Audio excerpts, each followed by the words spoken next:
আমার কথা সবাই শুনে যাবেন।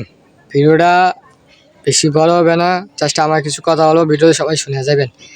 আমি অনলাইনে সবসময় থাকি, কিন্তু আমি কখনো কন্টেন্ট ক্রিয়েটর হিসেবে আমি কখনো অনলাইনে আসি না। আমি নর্মালি অনলাইনে থাকি, অনলাইন সাথে সবসময় অ্যাক্টিভ থাকি।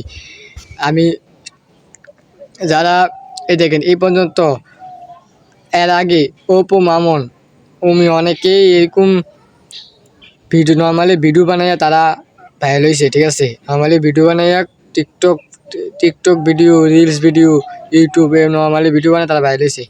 এখন বর্তমানে কিছু কিছু মানে বড় ইউজার আছে, তারা নিজেদের ডায়লগের কারণে ভাইরাল হয়েছে। আর দ্বিতীয়ত হইলো সবাই একটা কাজের কারণে হয়তো বা ডায়লগের কারণে যে পপুলারিটি অর্জন করে ভাইরাল হয়ে যায়। আমার আরেকটা চ্যানেল আসছিল, আমি ওইটাতে নর্মালি ভিডিও বানাইতাম। একটা ভিডিওর কারণে আমার পুরো চ্যানেলটাই বাদ হয়ে যায়। এই কারণে আমি আর ওইখান থেকে কোনো আইডিটা বড় করতে পারি নাই। তৃতীয়ত হইলো আমি ওইখান থেকে কোনো আর্নও করতে পারিনি। আমি আপনাদের আমার এর আগে অনেক ভিডিওতে বলছিলাম যে আমি পড়াশোনা করি, পাশাপাশি কিছু কাজও করি। আমি চাইছিলাম এখান থেকে আর্ন হইলে আমি নিজে পড়াশোনা চালাবো, নিজে খরচ চালাবো। একমাত্র মধ্যবিত্ত ফ্যামিলিরাই মধ্যবিত্ত এবং গরিব ফ্যামিলির ছেলেরাই বোঝে কষ্ট কী জিনিস, বাস্তবতা কী জিনিস। যারা সফল হয়েছে, মধ্যবিত্ত এবং গরিব ফ্যামিলির থেকে যারা সফল হয়েছে, তারা প্রত্যেকটা ছেলের পিছনে কিন্তু একটা ইতিহাস আছে। তারা স্ট্রাগল করে নিজের ইচ্ছা শক্তি দ্বারা অনেক বড় হয়েছে। অনেকে হয় নাই, অনেকে কাজ চালিয়ে দিতেছে। তারাই বোঝে বাস্তবতা কী জিনিস।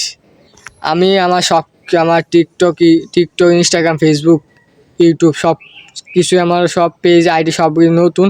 আমি নতুন শুরু করছি। আমি আমার 1 মাস হবে আমি সব কিছু শুরু করছি। এখন আমার কোনো কিছু পরিবর্তন নাই। ইনশাল্লাহ আমার কাজ আমি চালাই যাবো, দেখবো আমার সব কিছু।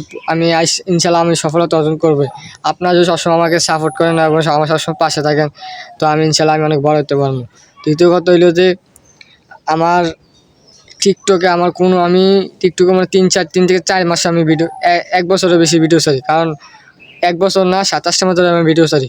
আমার টিকটকে আমার কোনো ভিডিওতে ভিডিও ফলো হতে যায় না, লাইক কোনো কিছু আমার বেশি হয় না। সে আমার 100 উঠে যায় বা 30, 40, 50, 60 উঠে যায়, আর কোনো ভিউ হয় না। আর লাইক কেমন তো 15, 30 শেয়ার বেশি তো লাইক কেমন হয় না। আমি এই ক্যামেরা আমার এই নর্মালি মোবাইল দিয়ে আমি অ্যান্ড্রয়েডটা আমি নর্মালি ভিডিও বানাই। অনেকে বলে যে আইফোনটা ভিডিও করলে ভিডিও ভাইরাল হয়, কিন্তু আমার সামর্থ্য না যে আমার আইফোন কিনে। আমি তাই নর্মালি এই মোবাইল দিয়ে আমি ভিডিও বানাই। কিন্তু অনেকে এরকম অ্যান্ড্রয়েডে ভিডিও বানায়, ভিডিও ভাইরাল হয়ে যায়, ফরওয়ার্ড হতে যায়, কিন্তু আমার কোনো ভিডিও ভাইরাল হয় না, ফরওয়ার্ড হতে যায় না। আমি আমার ব্লগ এই কাজটা আমি সামনে আগায় যাবো। আমার কন্টেন্ট ক্রিয়েটর, আমি একজন কন্টেন্ট ক্রিয়েটর হিসেবে আমি সামনে আগায় যাবো, ভিডিও বানাতে থাকবো ইনশাল্লাহ, যাতে আমি সফল হতে পারি। এই কামনা করি এবং আসার সময় আপনি আমার সাপোর্ট করবেন। ভিডিওটা এই পর্যন্তই। ভালো লাগলে সবাই লাইক করবেন, শেয়ার করবেন এবং সবসময় সাপোর্ট করবেন। আমার ইউটিউব চ্যানেলটা, ফেসবুক পেজ এবং ফলো দিয়ে সাবস্ক্রাইব করে সবসময় পাশে থাকবেন। ধন্যবাদ।